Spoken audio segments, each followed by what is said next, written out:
Welcome to After Work Conversations with the Sophisticated Jerk What's up? and myself, the Manic Genius. We come together, talk about conversations about anything. So, what you got on the agenda for us today, this Oh fine man, I got evening? a good topic for us today. Being in these relationship conversations, man. A lot of times the book, The Five Love Languages, comes up. So I definitely wanted to get your take on it. I know we had some discussions about it before, but I really wanted to dissect it. And kind of throw some questions at you, and kind of get your, just like I said, your overarching perspective on it, because I know you had some pretty strong points on it when we discussed this last time. So I know you got a summary on it, and as soon as we're done with that, I'll go ahead and give you some of the questions. Yeah, so I did write a little summary on the book. Essentially, The Five Love Languages is a book by Dr. Gary Chapman. Um, Doctor and psychologist, has a pretty prestigious background, life experience, wife, kids, just a great guy. Uh, and his book explains how people express their love and receive love differently.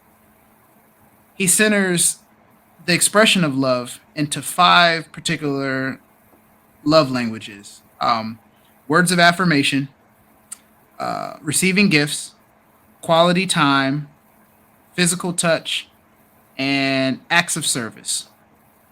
Uh, Understanding your own and your partner's primary love language is supposed to improve the communication and overall strengthen the relationship. So things, and then he talks about in the book, everybody has one primary love language, and most people fall into having two love language with one primary and one secondary love language. Um, yeah, so that's just like the baseline overview. So just real quick, so how did he come up with this like love language? What was the driver behind it? Every author has that story, like, hey, this Oh is yeah, why I yeah, for came up sure. with this and stuff like that. That is an excellent question. Let me turn to my notes. They're upside down. Um, well, he starts the book off with acknowledgments, giving appreciation to his parents, seeing their relationship, his wife, his kids, and several other key individuals who have helped him through conversations come up with like the premise of the book.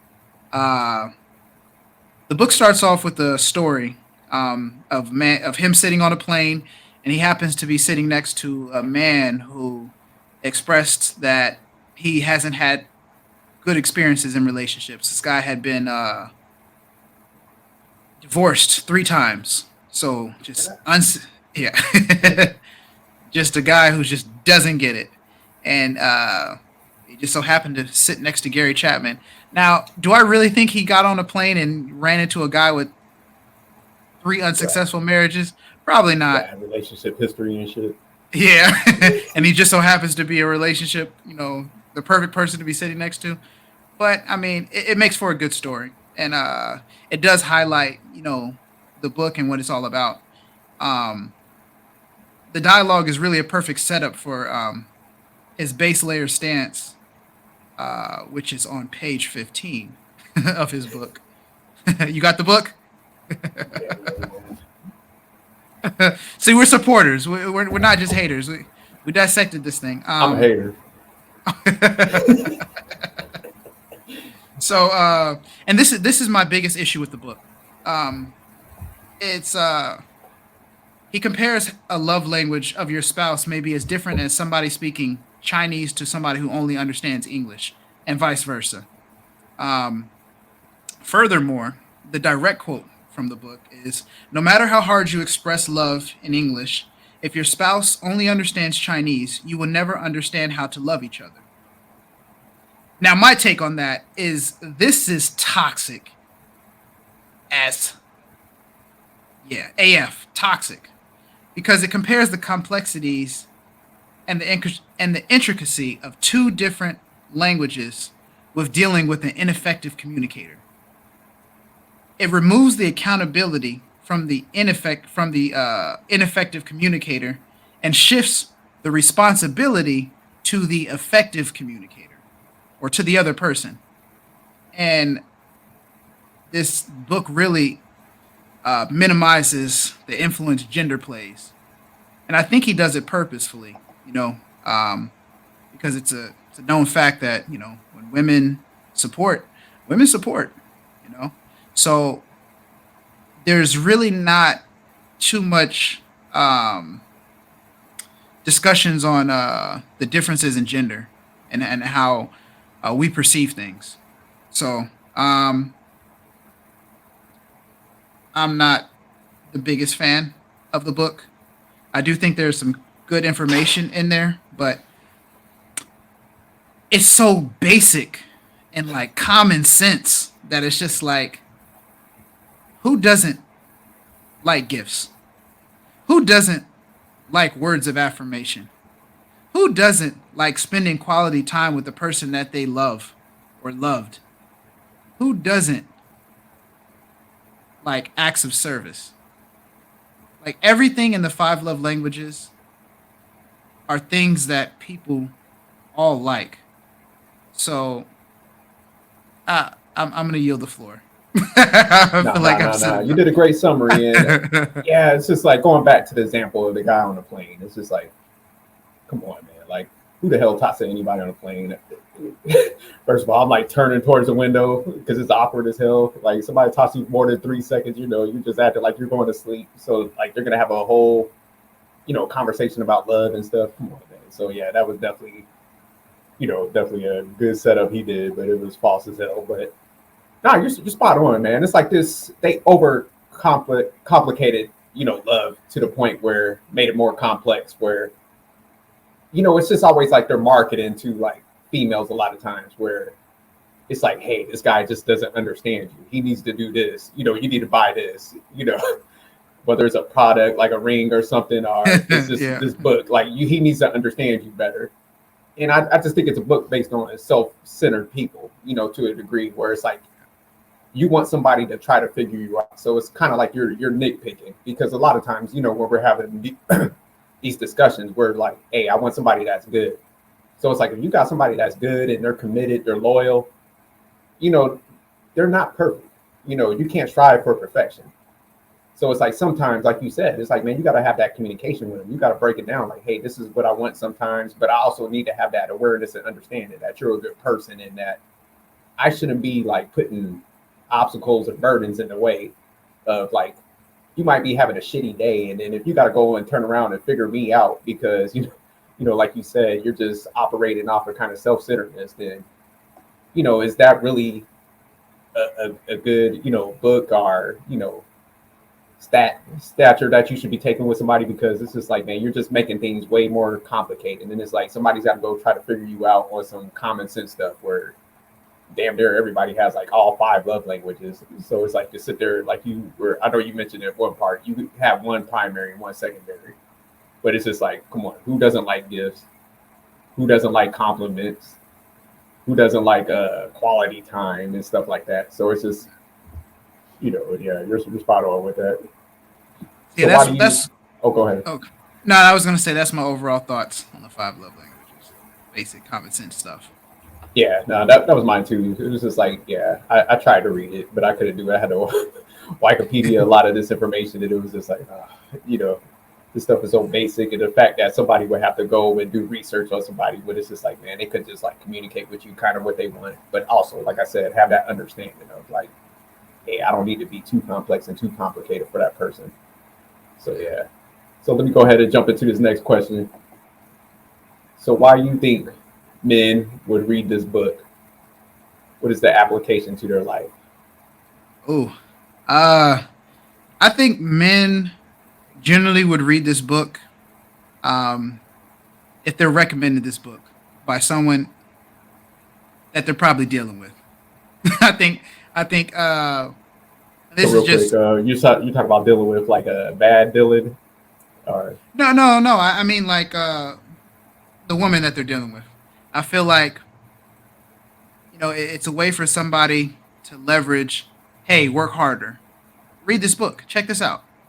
You know, or somebody not understanding why they don't, have love, or trying to figure it out, and uh, yeah, just being interested in, like, what's all the hype, because this book, I think on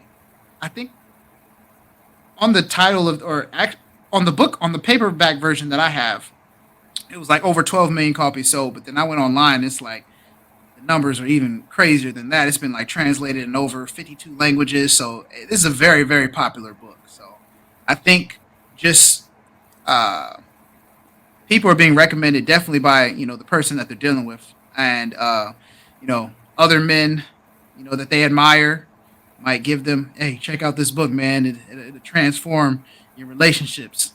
And I think a lot of people kind of flock like sheep.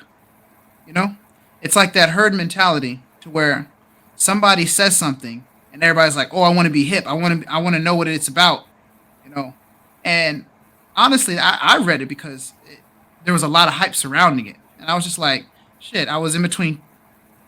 I had just finished a book, and I was like, "Oh, I've heard this book. I've seen this. Let me go ahead and read this. This has been on my to read list for a very long time." And I finally read it, and I was just like, "Are you kidding me? Are you kidding me? Like, this basic level of understanding. If you can effectively communicate, this book is completely obsolete. But if you're an adult and you work a professional career and you have to deal with people, this book is obsolete, because this is just common sense. It's like, I'm gonna write a book. I felt like after I read this book, no lie, I was like, you know what? I'm writing a book.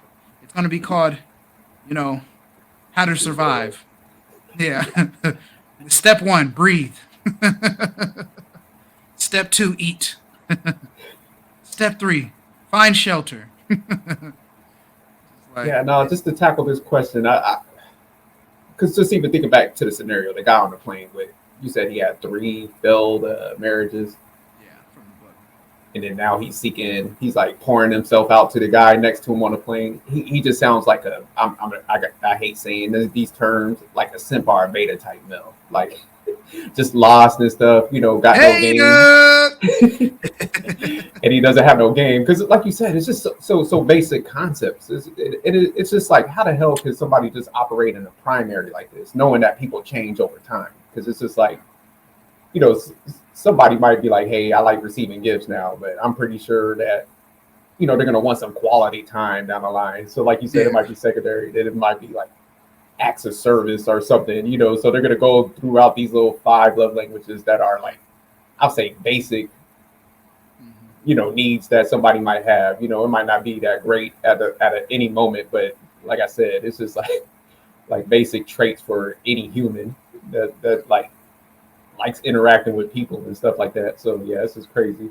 And then the book doesn't even. It just, like, it talks about what it talks about, and it's just like, up. That's it. Um, I mean, the book does state that there are more, in some schools of thought, there are more than five love languages, and it just depends on the person and whatnot. So it does.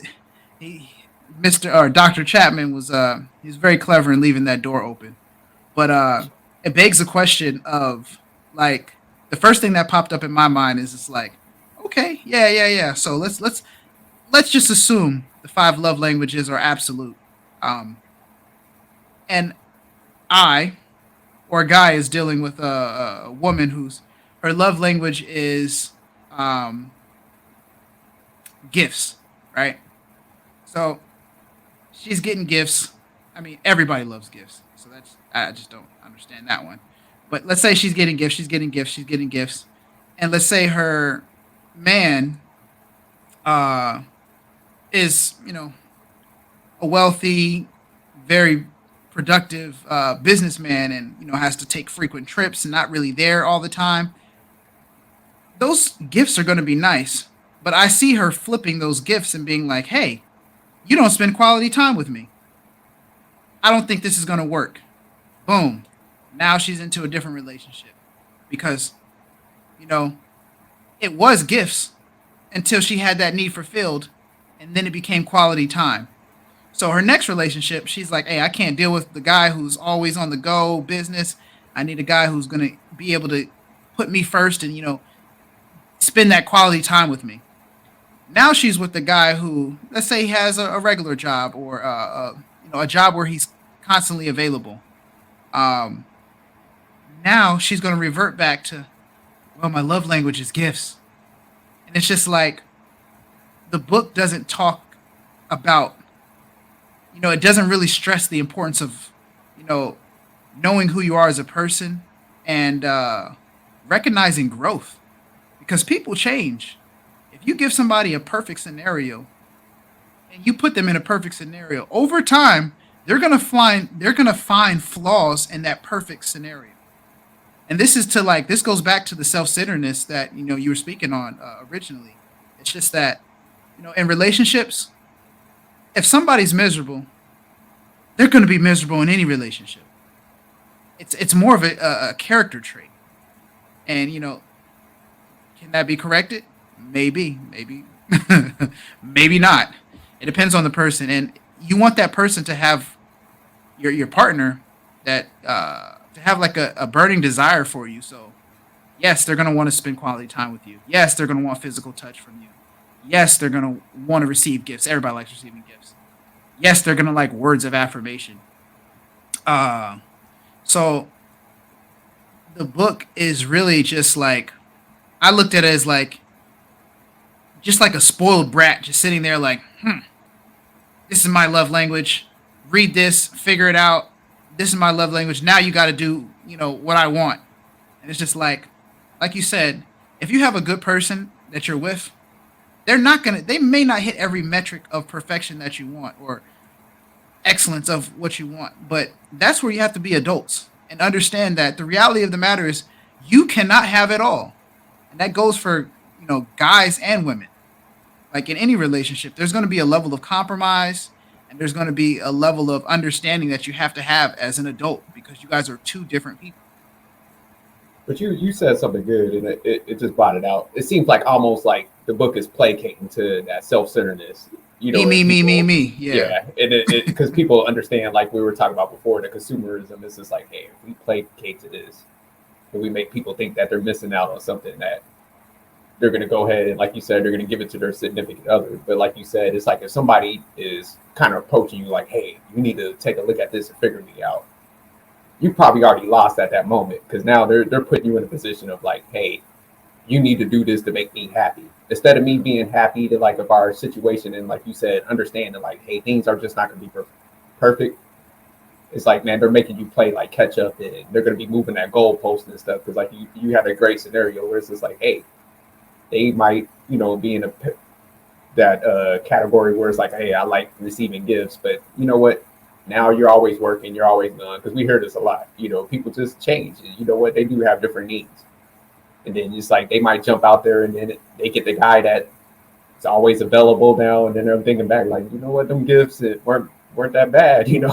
Going on vacations and stuff like that. So it's like it's kind of locking people into this like stupid stuff, and it, like you said, it doesn't embrace like growth and just like it doesn't make people self-reflect also or have that awareness like I mentioned earlier where it's just like, hey, do I want to overcomplicate things? Do I want to kind of nag or just kind of drag this person down the path when I could just like, hey, I need to work on some things on my own and just realize, like you said, I'm not a bratty child, I need to grow up a little bit. So that was a great point on that. Yeah. And I'll just say in relationships, after a while, everybody gets into a relationship and there's that phase of like, oh man, this person is so amazing. And, that like turns into like love and it's an extreme emotional, uh, feeling that you have a heightened sense of like, this person can almost do no wrong. They seem to hit all these check boxes.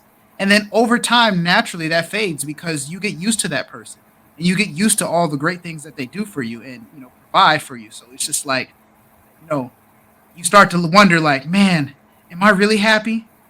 It's like, no, you shouldn't worry about being happy. Just be grateful. Shit. There you go. There you go. Don't worry about being happy in relationships. Be grateful.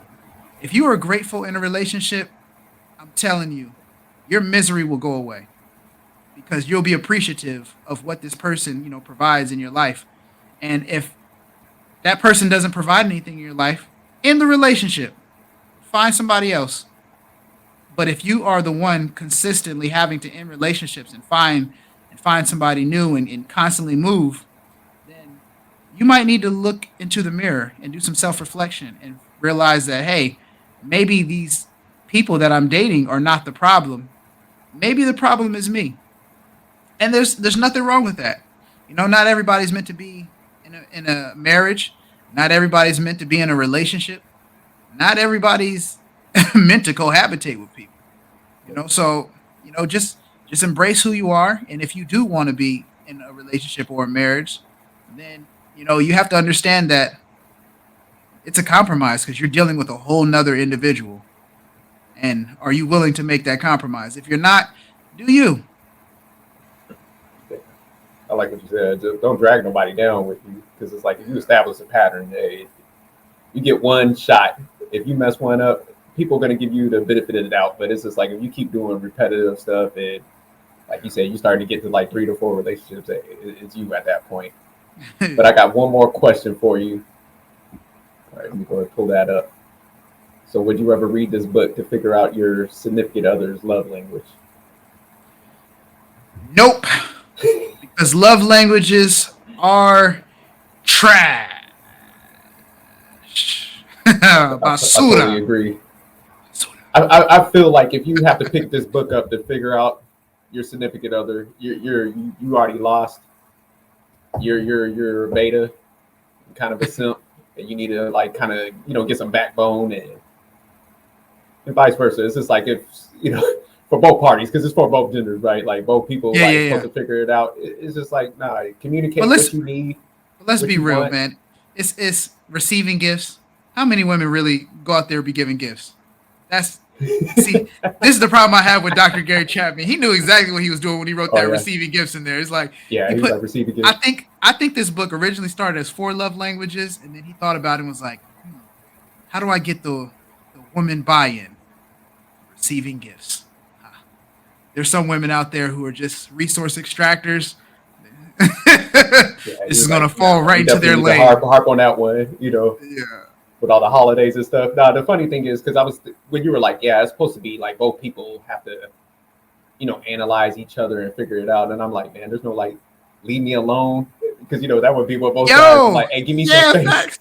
Yeah. Well, man, I'm gonna drop a gem. I'm gonna drop a gem. The only love language a guy has, and this is for women. Let me look directly into the camera. The only love language you need to have for your man is respect. That's it. It's only Now, one. the gratefulness, like you Respect. said, because I mean, we're simple. Now, that's why I was just laughing. I was like, man, how is this like written for both people, man? Like you said, it was definitely one sided because it was just, it would be like one page. Like if it was built for guys, it'd be like, hey, give me some space. And like you said, be grateful, so a little bit of respect. You can fit that Which I on was like the preface. I was a little surprised that there wasn't so much separation of there wasn't much of a gender influence discussion because this book was written a little while ago. So this was before the whole hyper Me Too movement and cancel culture. So I mean, Doctor Chapman could have went in on like the differences of men and women, and he could have really he could have added like 2 or 3 chapters just to Man, one just Gary on a boat eating lobster, 12 million sold. He was like, "Look, I put it out there one. I'm good." Like he'll never got it he's right probably like, again. man, he's probably eating the sirloin right now. I can't believe they bought into that nonsense. Like, man, The gift that keeps on giving. yeah, yeah. This is So yeah, I would recommend this book to a child. Uh, is that coloring book. yeah, now I recommend to a young teen just to have an understanding because sometimes you can tell a teen or a young adult just because it's common sense for somebody who's mature and has some life experience, but some of these people in their early 20s, they just haven't had the life experience to just deal with relationships. So, I mean, common sense might not be so common to them. Oh, you got the trash can. Yeah, this is my recommendation. I recommend this book to this trash can. You know. I was like, what the hell are you doing with that trash can? Yeah, I recommend the book for the trash can. Yeah, it's terrible. Like I got two pages. It's common sense. You can Wikipedia it. You don't need to read it.